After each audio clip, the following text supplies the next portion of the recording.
Hey, good morning. Welcome to the Breakfast Club. This is Joe, and Mark's will be with us shortly. Morning. How's everybody doing? Anyway, we're in for a little bit of education this morning. Start our week off right. Most people think Friday's the end of the week. For us, it's the start of the week. Get ourselves mentally ready for next week. Get our work, get everything prepared. But if you can hear me, I'm not used to opening this and looking in the chat at the same time. So if you chat in the box there, let me know you can hear me clearly. It will be great as we wait for Mark a little bit. Let me know that.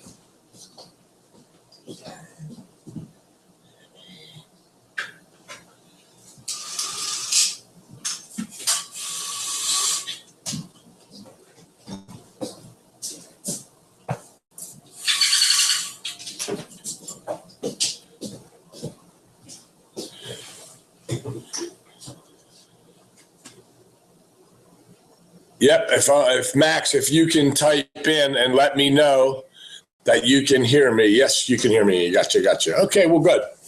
Anyway, welcome. Look, this is, for me, important that I start my week today. And that's usually what I do. I don't work on a Saturday. In other words, I don't get up and then sit down and start making phone calls. I do some educational stuff on Saturday, but that's it. If I have to, and I have scheduled an appointment for some reason, certainly I will, but most of it's preparation. Most of it is planning for, Sunday night and Monday morning. But one of the things that I was thinking about this yesterday, most people really don't understand. We know this. We keep saying this. It's the same theme we're going to keep up with because we know that people don't quite understand the process. So let me say, what I have always learned following the mentors of this industry and the people who understand how to be successful, the Robert Kiyosaki's, Bob Saffer's, Hector Lamarck's of the world, they've always talked about planning. They've always talked about getting ready, being prepared before you go ahead. And I remember one of the meetings we went to with Bob Safford, every 6 weeks, they had something called Star School. And it was a physical meeting because in those days we didn't have computers. We weren't nationwide. We built groups in our own areas. And in the Pennsylvania area, near Valley Forge, Pennsylvania, Plymouth Meeting, all that area, we had meetings called Star School is really what it was. And we were at a large facility, like a convention center, and there'd be probably at those, there would be 1,000 people. And I remember the one incident where Bob Safford came up on the microphone and told the story that week he was on a plane flying. And he happened to run into a very prominent author that had written several books. And when the fellow and him, they sat next to each other, they had a discussion. And when he asked Bob what he did, and Bob, of course, told him about the company, and I'm not sure if it was at that time A.L. Williams or Primerica. I suspect it was still A.L. Williams at that time. And so he invited this speaker to come to Star School who was going to be in the area, and the guy agreed. And he agreed because he set up in the back all of his books on the tables. I mean, he must have sold, we bought all this guy's books after hearing him speak. But I guess that was the agreement. I don't think he paid him to speak. I think he said, no, set up your thing. You're going to sell a lot of your books. So the interesting part is he got up on the microphone, this fellow. He was introduced and he got up on the microphone and somebody, he asked if people had questions. He told them what he did, his experience. And then he said, do you guys have any questions for me? And I remember a friend of mine raised his hand and he said to him, what would you do? Now, this guy had never been in networking before, but he said, what would you do if you were recruited into A.O. Williams? What would you do? How would you go about it? What would be your plan? Because that's what he was talking about, planning and planning. And he said, I'll tell you what I do. I don't know the industry. I don't know because I heard from Bob that, what kind of company this is and so on. It's very intriguing. He said, but obviously I don't know this industry that well or this company. I would take about 4 weeks, he said, and I would study, plan, and prepare. And in that 5th week, I would have a massive, massive campaign to find the people who were interested that wanted to have a home business. And I'm not advocating that a new person comes in and waits 4 weeks and studies. That's really the wrong thing to do here because there's so much education and expertise that you're surrounded with. But this fellow didn't know anything about it. And he needed to understand a little bit more about the business.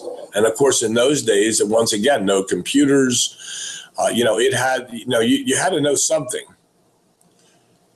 But the important thing was that he talked then about preparation and planning and what makes one successful. So I'm going to go over a few of these things. And I never forgot that speech. I never forgot that. I mean, he was a major hit there. He sold out all his books that he had on display. It was amazing. And everybody was pretty excited. And hopefully, more than just a few people learned and became successful. And certainly that's the key. So that's the important part is preparation. How do you build an empire that lasts? That's what they asked him. Well, that's not what they asked him initially, but that's what he talked about. You have to build something that lasts. And you have the opportunity to build an empire here. You really do. You have the flexibility to work at home. You have the flexibility to choose when and where you're going to work. You have the flexibility to decide who you want to work with. And all you have to do is develop or be a part of a system whereby recruiting never stops. And that is really the key to the residual income, is that an entire army of people are working like you did. Now, we teach, as Robert Kiyosaki says, you spend 1 year in serious, productive activity and monitor it along the way. And when you get there, in 1 year from now, if you've done the right thing, you should have a successful business. Here's the second part of that.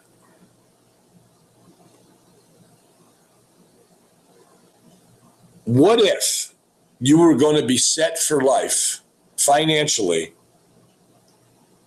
by working for 2 years? What if the 1 year established your business, and since you know what to do and it's all working, what if you worked that second year?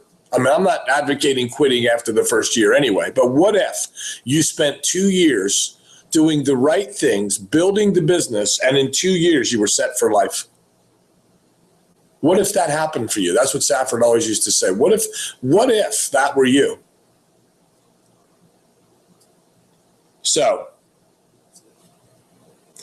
the first thing you have to do, and I suggest you take some notes on this, is you have to program yourself for success. I'm going to explain what that means.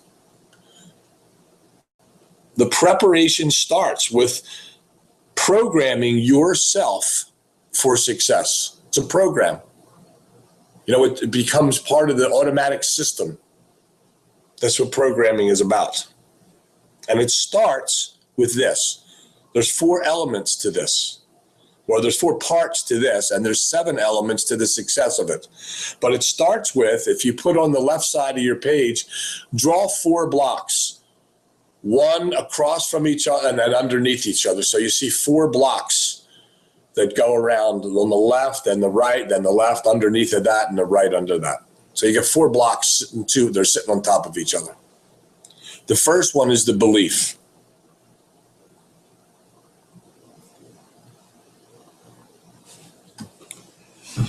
The belief is what determines your activity. Now think about that for a minute. If you are sitting here with no real belief that what you're going to do is going to create success, you probably won't do it. You might play with it, but you probably won't be real diligent about it. But if you totally believe that what you're doing now will create success, then that's what's going to determine your activity. We're going to talk about that activity. In fact, I'll say it now. You know that the activity in this industry has got to be looking for more people who will learn to manage a business from home and purchase the product on a regular basis. That's it. That's how this industry works. And you find a couple of people in your circle of friends, family, and acquaintances that will also buy the product from you on a regular basis, but they're not working. They don't want to. They just see the value of trading cash for gold. And they see our company as a way to do that, to get started. So if you had a handful of those people, it would make a big difference. But the activity has to be spending your time looking for people who want to manage a business from home, serious people.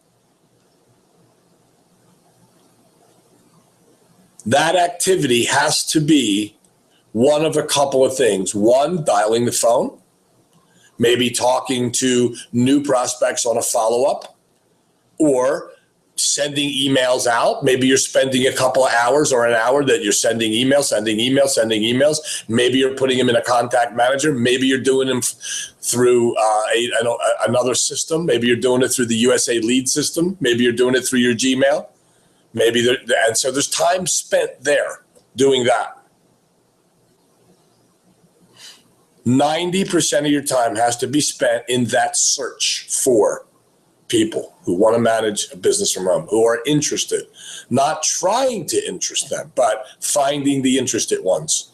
And it takes time. As an example, the USA Lead program that we are using, of the 500 or 600 that I have sent out so far, I haven't had a great response from it. Not everybody's jumping and can't wait to talk to me. Why? Because it's a numbers game. And I'm not expecting 20 people to run in. I know someone here, which was Gunnar, had 10 people look at it the first 135. Maybe he didn't get any the second. I don't know. If you're experiencing that with any lead program, do not panic. This is a 1-year project. And remember, you are only looking for one person every 30 days. So I know, well, I already have that one person through that, but I didn't get 10 people in the first 135, nor did I get 10 in the first 500. Don't panic with that and think, oh, these aren't good leads. In reality, there's no such thing as a good lead. There's only a good lead when you actually connect with somebody. They become a good lead. But other than that, you can build something out of a phone book or a list that no one's interested until you present it to them. In the real estate business, when you sit down as a realtor and you want to sell a home, they don't give you lists of people to say, here, they want to sell their home. You have to comb or canvass the area. So you pick a section and you call everybody in the neighborhood and you find out if they would be interested in selling their home. Guess what? Some people that you talk to had no interest in selling their home until you talked to them, and it sparked something. Maybe they had thought about it 2 years earlier, and now maybe is the time. Maybe it was something you said. Maybe it just said, wow, you know what? They're right. It is time. So maybe 1 in 500 people in there finally said, yeah, you know what? I've been thinking about it. Or you might have a couple of people in there said, yep, I'm really thinking about it. We were ready to pick a realtor. Glad you called me. Tell me what you can do for me. That's activity. That's their activity. But I guarantee you, the real estate people have called 500 people and 1,000 people and they didn't get a response. No one interested. Then they get to the next neighborhood and guess what? 3 people out of 10 said, oh yeah, I was looking. Please remember this is a numbers game. It's never going to change. Never. Look at it like this. You have a store in a mall, an active and busy mall. And assuming you own an ice cream shop, or maybe you own a clothing store or a sporting goods store. Let's say that day, I know in areas like Plymouth Meeting, who have a very large mall, and some places in New Jersey, thousands of people are walking through that mall on a daily basis. Thousands. And assuming, let's say you owned a clothing store and you had a special on, I don't know, let's say it was a dress. How many people that are in the mall that day are looking for a dress? They're going to walk by your store. They're all available to talk to. Now, you can't go grab everyone and go talk to them. You just have to hope that when they walk by your store, they see your sign and hope that they were an interested party. So you have 2 options. One is that they were already interested and looking for you. They had an idea that they were going to do that today. What do you think the odds? I mean, what do you think the percentage of people are that are looking for a dress that day out of the thousands that are walking by? Some are just window shopping, never intending to buy. Other ones are kids in there that are just walking the malls. And then you have somebody who was seriously looking, but maybe not for you. And then maybe the small percentage was looking for you. So out of the thousands and thousands of people, very limited with the interested prospect. But the reason that malls exist is for the volume, the law of large numbers. That's why they put malls together, so they get traffic and tremendous amounts of people coming through instead of being on a corner where you get no traffic and have to depend on your own marketing skills. But you're still not going to get everybody that walks in and interested in what you're doing. So that's one of the things to remember. This is a numbers game. Don't panic. Don't sit tight with one program or one set of leads. Find ways in that activity time, that 90% of the time you're spending looking, finding other ways, other systems, other email systems, other lead sources. Maybe you're, as the autoresponder went out there, you're calling all the people you know that may be interested in networking or looking for a company. So don't be afraid to call them, but that takes skill as well. So the first thing is the belief, which determines the activity. You got to create the activity. It's you. That's the 90%. That's the start of it.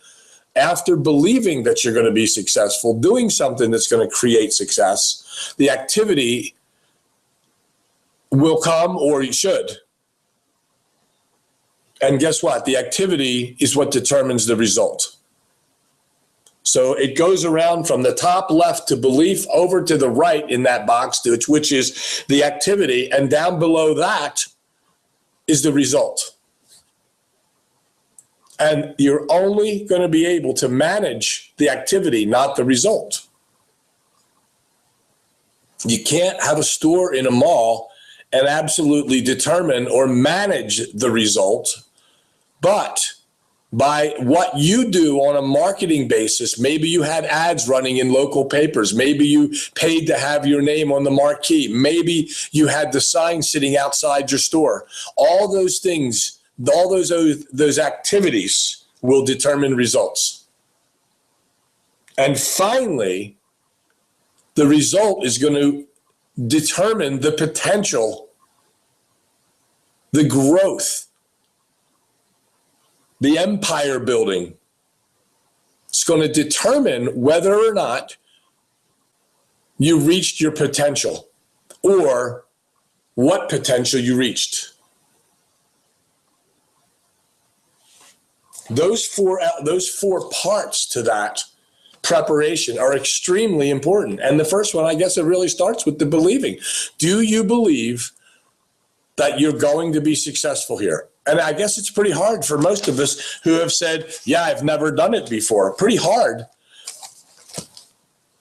I remember the first classes that I took biblically, and I remember being told I was taught all the wrong things. I'm not going to make this a biblical class, but I remember that. And after looking at some things, I grew up in a certain religion and started to realize I was taught a whole bunch of wrong things, according to that group anyway. And you could argue all day what's right and what's wrong, but I started to believe that. And I went, wow, look at this.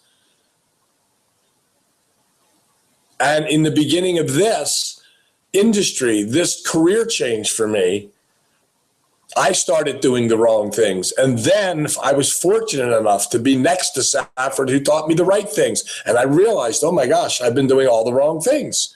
No wonder I'm spinning my wheels. And that's when it changed. The activity changed because of my belief. I started seeing what he was telling me was true. So that's something you've got to get on your own, that belief. You have to start realizing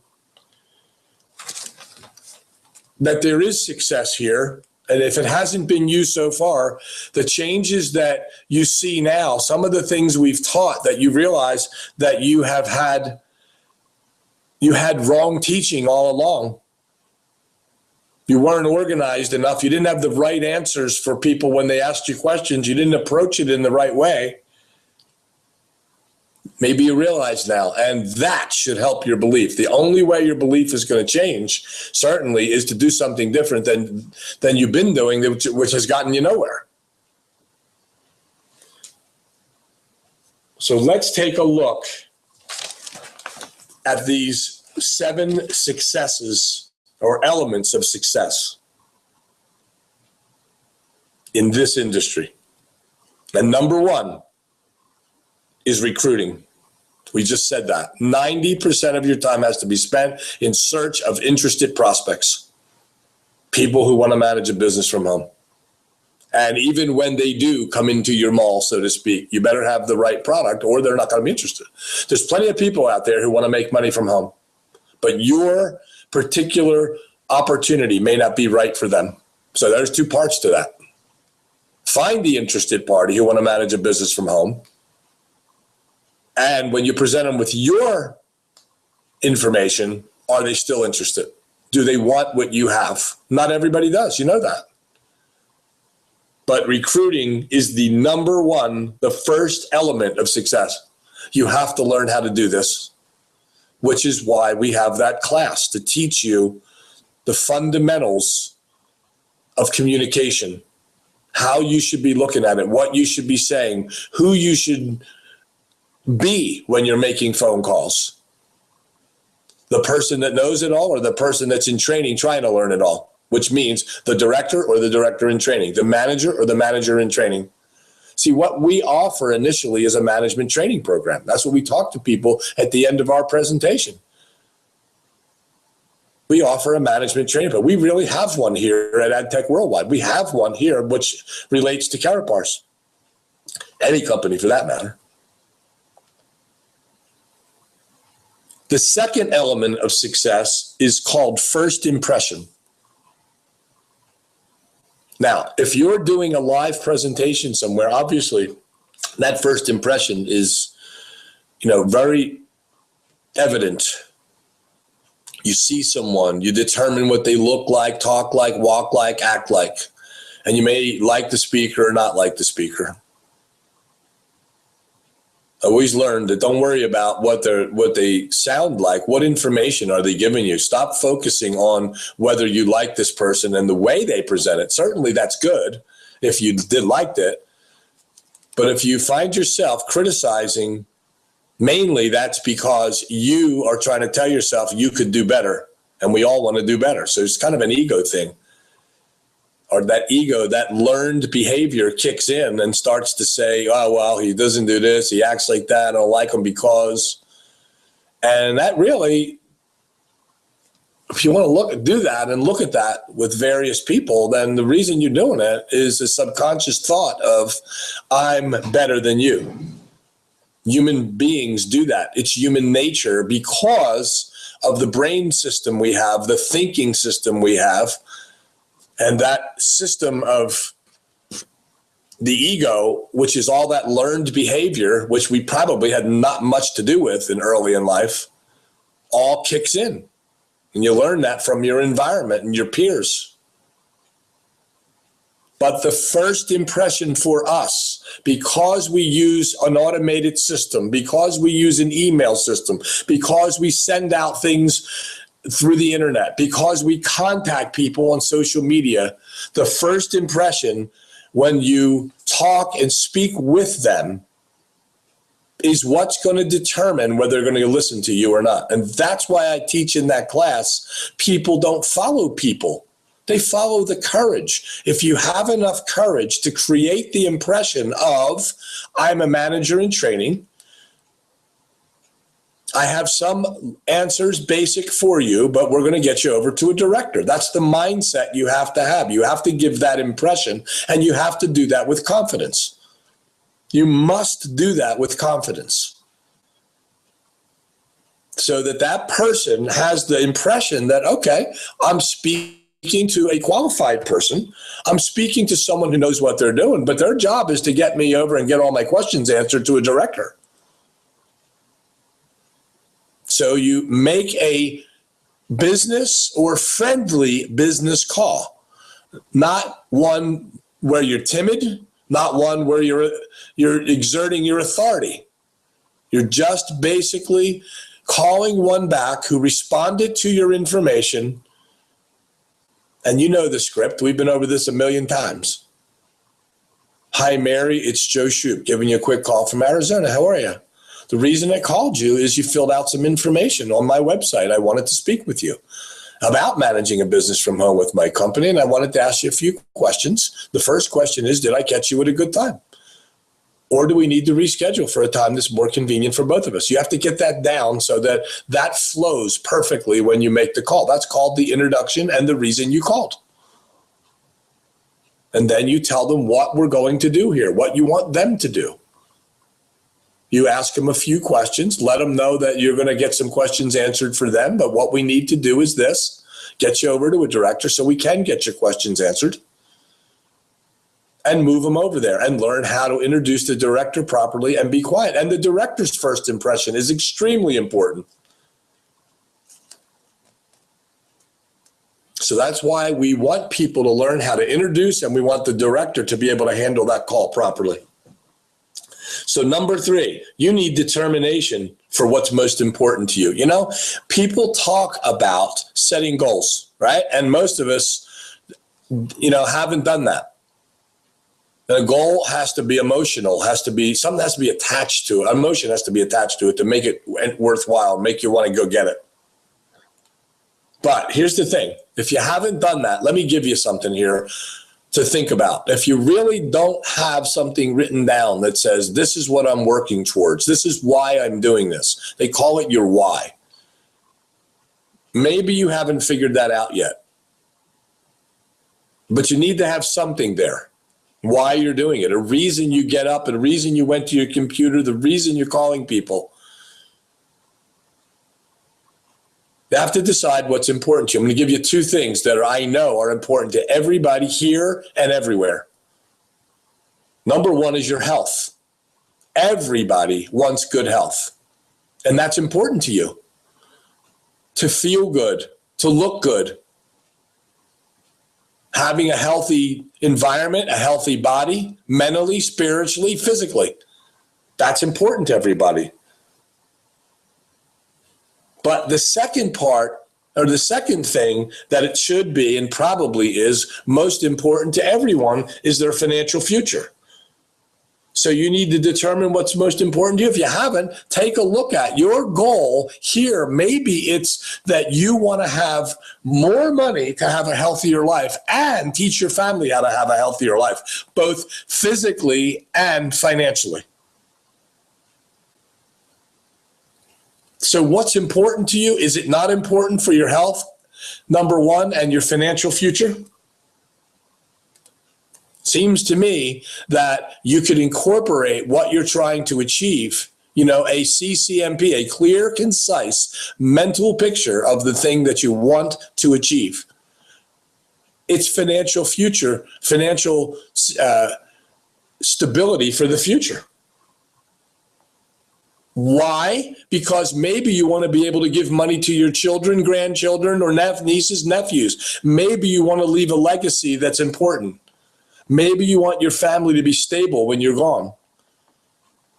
So if you haven't thought about what goal, maybe it's not that new shiny car you wanted in the driveway, or maybe you don't have a kid going through college and you don't have that kind of a goal. But what about the financial future goal for various things to leave a nice legacy and a business for your family behind you? So number 3 is determination. You have to have determination for something that's important to you. The 4th thing is the presentation. Now, obviously today, you don't have to sit down and flip a flip chart and do all the presentations. The tools do that for you. You have live presentations. We have 2 powerful presentations. You'll find an interested party there. If they're interested, it's going to show. So you don't have to do that. In the old days, that presentation had to be minus fear, which meant education. Learn how to sit down and flip a chart and tell people about it. That was tough. There was no get on the computer and turn it on and I'll call you back. Forget that. That didn't exist. We had to sit down with a flip chart, one-on-one, or we had to wait until we invited them to the weekly meeting so they could see Bob Safford explain the company. I mean, it was a process. But the 4th element to success is that presentation. And you don't have to worry about that anymore. You don't have to worry about it anymore. All you have to do is have the confidence that you can guide someone to the presentation, call them back, having a great first impression when you talk to them, and guide them over to the prospect, to the director, to get that prospect's questions answered. So that's number 4, the presentation. And it's pretty much taken care of for you as long as you know how to get it out there. You don't have any fear now. You don't have to worry about sitting down and making a mistake. Even if you sat down one-on-one, if you have our system, all you have to do is push a button and say, let's sit here for 30 minutes and take a look at something. Or if it's a friend and family, you know they're not interested in business, but you want them to know you're in business and show them your goal. Click it on and show them 5 minutes of the friends and family. It's 3 minutes, actually. The presentation's done for you, but that is important. That's one of the elements of success, is the presentation. Number 5 is objections or requests for information.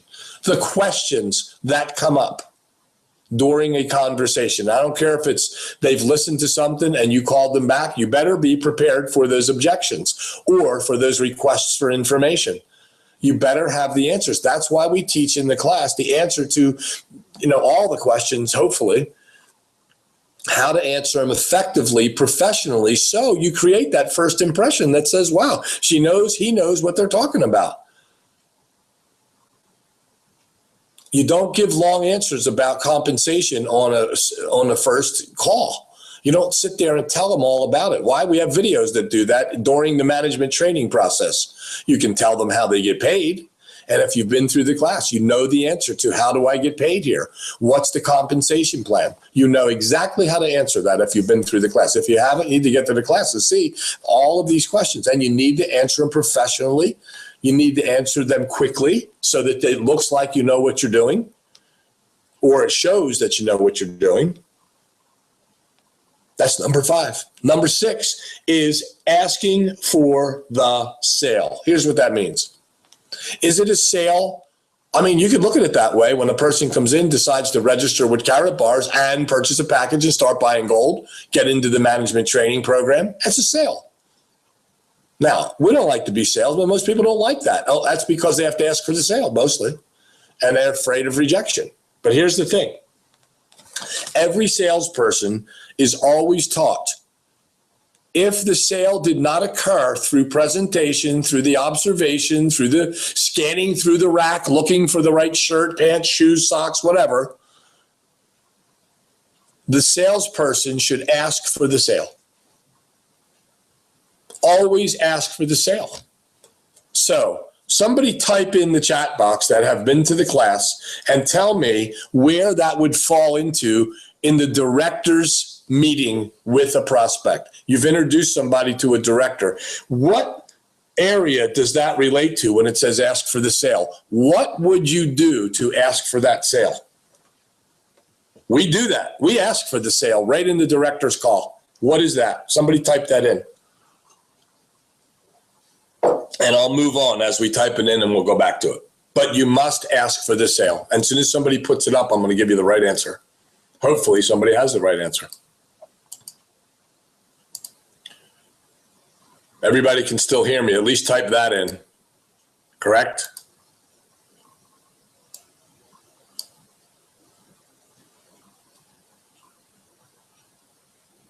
I don't see any answers here, I don't think. Nope. Can you guys still hear me? Type in the box.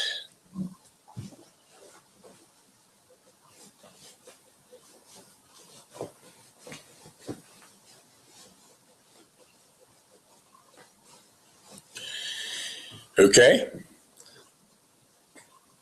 I still don't see answers in there. I guess people are typing. At least somebody type in and say, yes, Joe, we hear you. And I'll give you the final thing. Okay, good. Thank you, Alice. Thank you, thank you. Thank you, Gary. Okay, now, how do you think you would ask for the sale? What's that director's responsibility? So you bring someone to a prospect to a third party called a three-way call.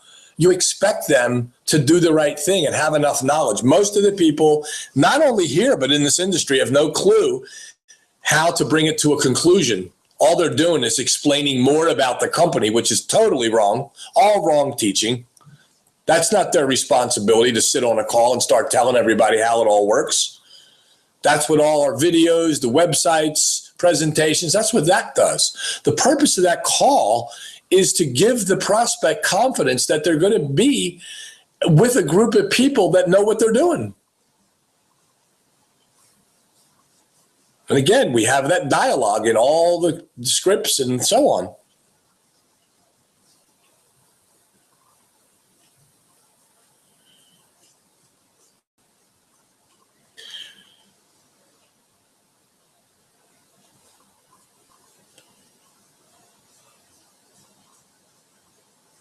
I'm looking at some answers here. Look at your script. Max, let's look at Max. Okay.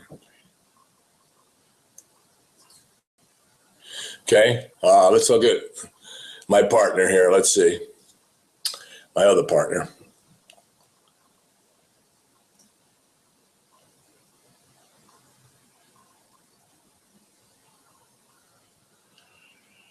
Okay, I'm seeing these answers. Look at the script. I want you to look at your scripts. Where is it that the director is asking for the sale?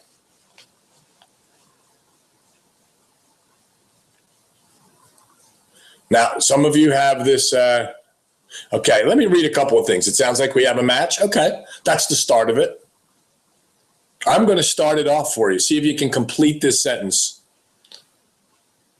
Mary, it does sound like we have a match, but let me ask you a question. How would I complete that sentence?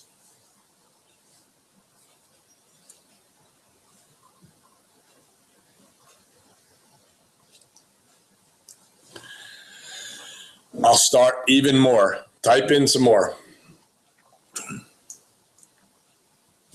Sure, Mary. It does now, Mary.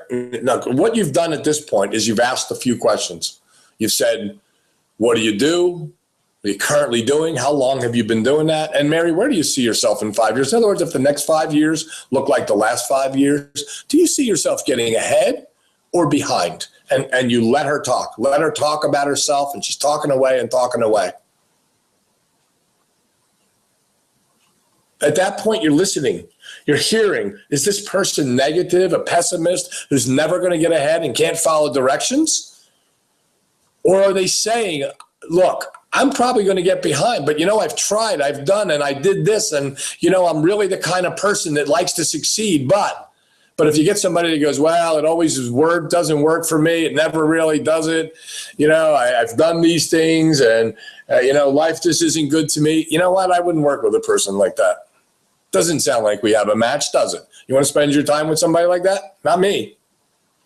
I don't like that answer. I'm trying to find out, is that person going to tell me that they're going to follow directions? Are they going to move forward? Are they excited about hearing something else? And do they have the ability to move forward? Okay, let me tell you. Let me read this to you and tell you what our young student has put on the board. Sure, Mayor.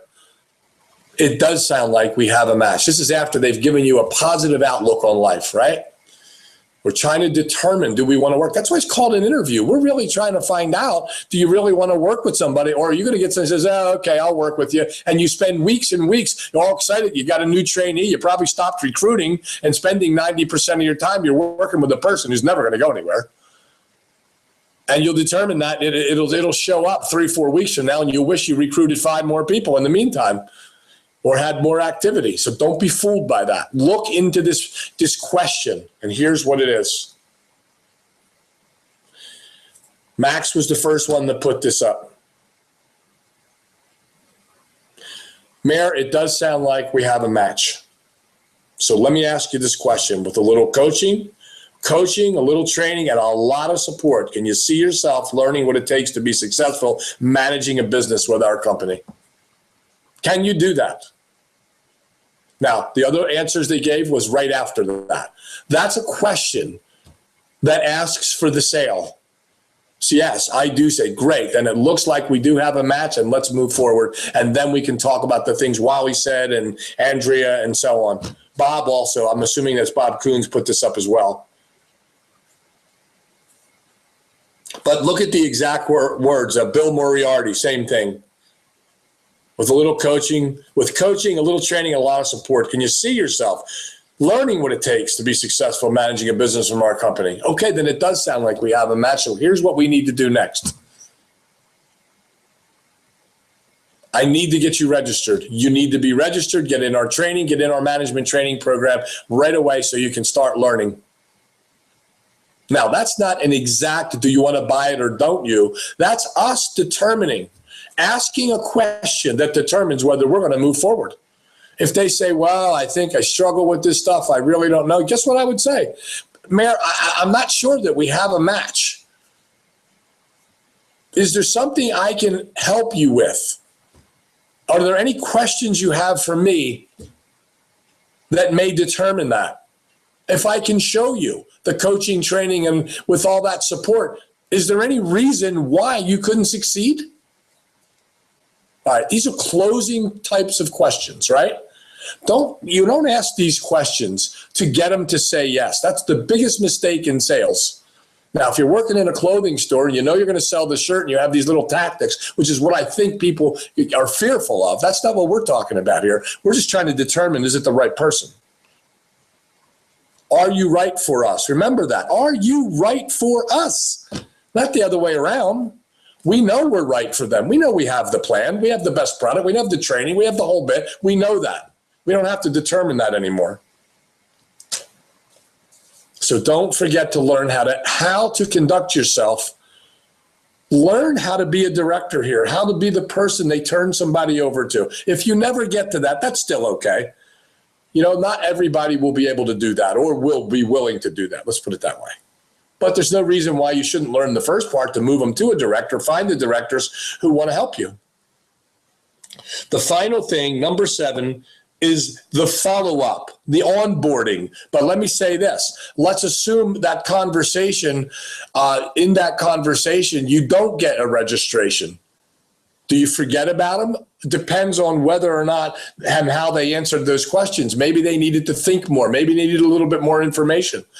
That seventh element of success is called follow-up. We all know, we've all heard the fortunes in the follow-up.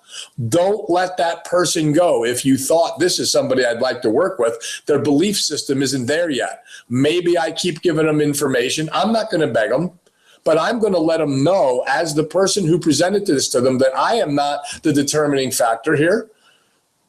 My director will help me, but look, here's what I need to do. Give you some more information. Maybe we can get back to a director to get some more questions answered and help you move along. I don't know, but my job is to schedule those appointments. Let's do this. Let me get you some information, some further information. What is it that you need from me that would help you move forward? Not sure we're right for each other, but we may be. Maybe we're just missing something. You know, my belief system wasn't as big as it is now. When I first saw this on a scale of 1 to 10, I thought it was a 6. And now I'm at a 10. Maybe we can move that forward. I don't know. I'm not sure we have a match, but I'm going to get you some information and let's schedule a time to get back together and get more questions answered for you. So what area is it that you need a little bit more information? Is it about the income or is it about what the company represents? These are things you learn in the class, how to ad lib, how to be comfortable, how to ask the question properly. The fortune is in that follow-up. And you know what? They may never come into fruition. Maybe it's not. Maybe they're not for us. But still, that is at that stage. But there's also a stage of follow-up, which means somebody filled out the information. Are you following up? They called you. They left a message, or they filled out some information. They showed an interest. You have got to follow up. And it doesn't stop. The following up doesn't stop during the prospecting. The follow-up continues with the onboarding process. The onboarding process is your directions to that prospect on how to move through the management training program, the registration, having them, helping them through that by guiding them, telling them, not spending an hour with them, directing them to the marketing tools, to TSR and USA Leads or whatever lead system, directing them to the manual that gets them set up, directing them to the worksheet or the task sheet, the checklist, setting an appointment with them to get back together after they've had a few tasks to perform to help them and make them accountable. Guide them to the breakfast club, guide them to the videos in the training room that help them move forward to get their belief system higher and higher.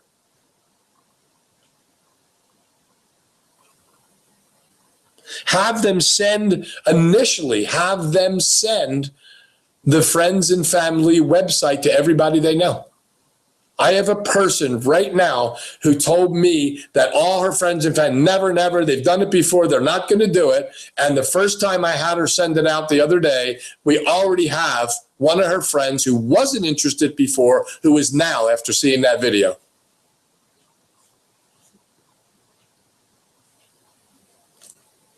If she didn't send it out, she said, no, these people, they're not going to listen. I said, I don't care if they're going to listen. It's not your job to determine if they're going to listen. Your job with the friends and family site is to send it to everybody that you know, just to let them know you're in business. They'll pop their heads up if they want gold, or they want to change some cash for gold, or they want to work with you.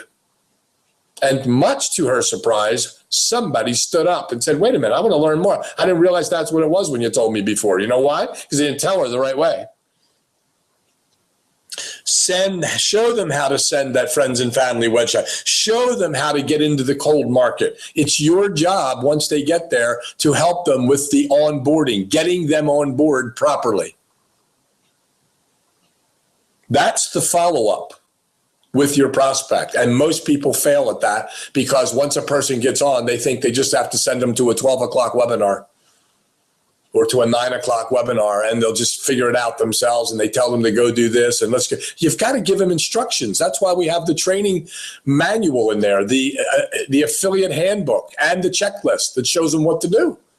Videos that show them what to do. It's not your job to go over the video and explain everything in the video. You have them watch it. These are adults here. You have them watch it, get back together with the follow-up. Are you going to watch that tonight or tomorrow better? If I'm going to watch it tonight, great. I'm going to give you a call tomorrow. I'm going to answer any questions you had about that video, or I'm going to put you on the phone with somebody who did. And your responsibility with that follow-up is to introduce them to a few more people to let them know they're not alone, and to invite them to things like the Breakfast Club so they can see they're not alone. They're not just with you. So anyway, that's the elements of success. That's what you need to do to make this, create this empire for yourself. And it all starts with you. It all starts with you. So anyway, congratulations to those who answered that question right. That is the answer. It's a closing question. And thanks for being here. Do you have any other questions here before we go? Any questions at all in that chat box?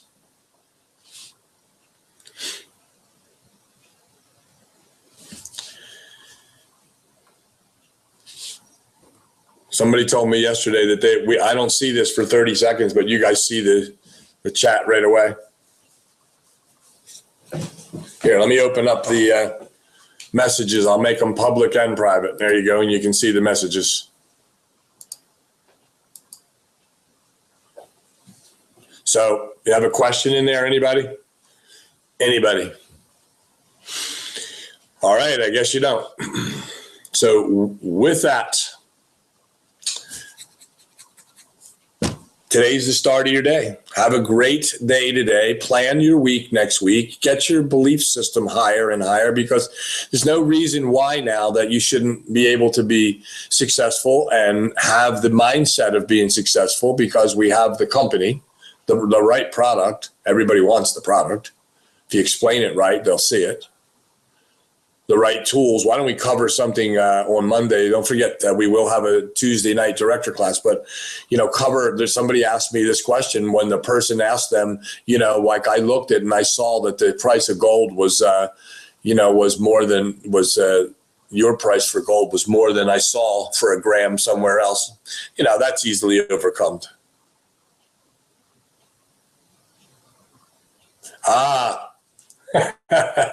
How do I do that? I don't know how she got banned. Sorry about that. Yeah, I'll have to go in and figure that out. It was an accident the other day. Yeah, thanks, Bob.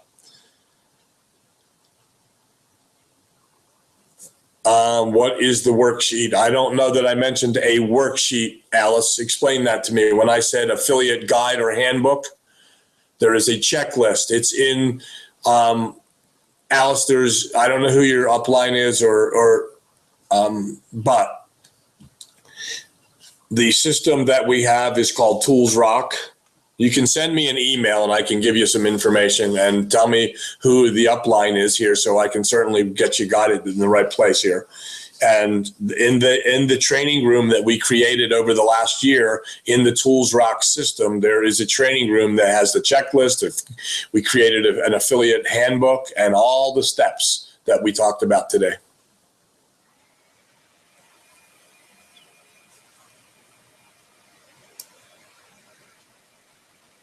Yeah, I'll have to figure out how to do that, Bob. I will get that done, I promise.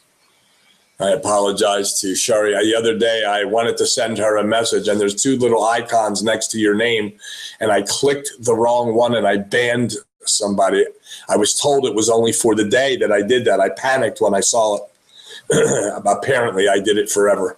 So I have to go in and figure on this system. I'll have to get the Victor to how to undo that, and I apologize. Okay.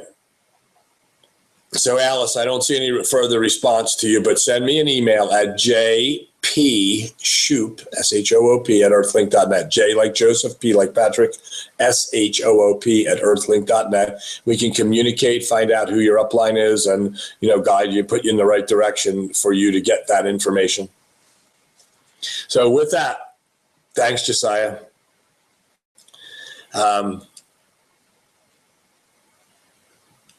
I see. Al, send me an email, and in the email, put your full name. Underneath, put your phone number. Underneath, put your email, and underneath that, put what you are requesting. In other words, put a question in there, and let's communicate. And I can help you with that. We can help you move forward with that. Okay. So anyway, have a great day, everybody. Have a wonderful weekend. Get your day started today. Get your week for next week started, and few other things that there's some classes, like I said, Tuesday night. There's the Tools Rock training next Tuesday at noon. But with that, I just hope you have a great day, and hope you see what it takes to be successful here. Those elements are real important to your success. So have a great day, everybody, and we'll look forward to seeing you on Monday on the Breakfast Club. Have a great day. Thank you.